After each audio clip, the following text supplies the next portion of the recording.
So from that, it's something that is quite interesting because it's there's been this group that's kind of been within our conversation the entire time, but we've spoken about a lot of the brand marketing from the perspective of the business that you're working in or that you're working for.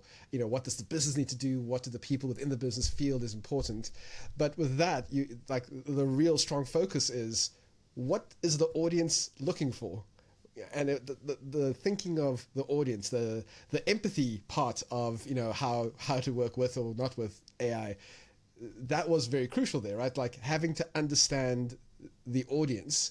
So was that again? Was there a lot of research involved? Was there? How does that particular because that doesn't feel like something that would come out of research. Like if you did, if you sat with 1,000 people within your customer, your target segment, no one would say, "Do you know what I would love is a chance to choose my team for a football cup final." That's not something that would maybe come out of that.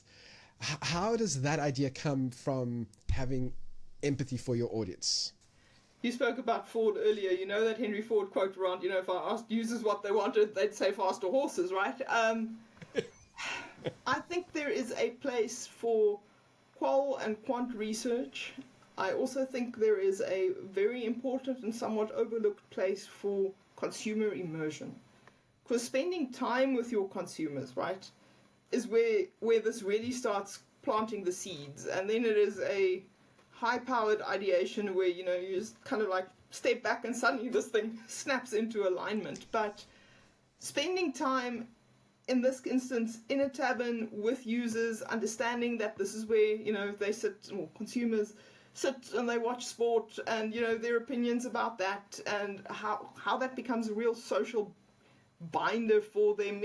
Understanding a little bit more around that sport moment, rather than just the qual and the quant, which is going to tell you that sport is an important part of their lives, is really where you start getting the nuggets for ideas like this.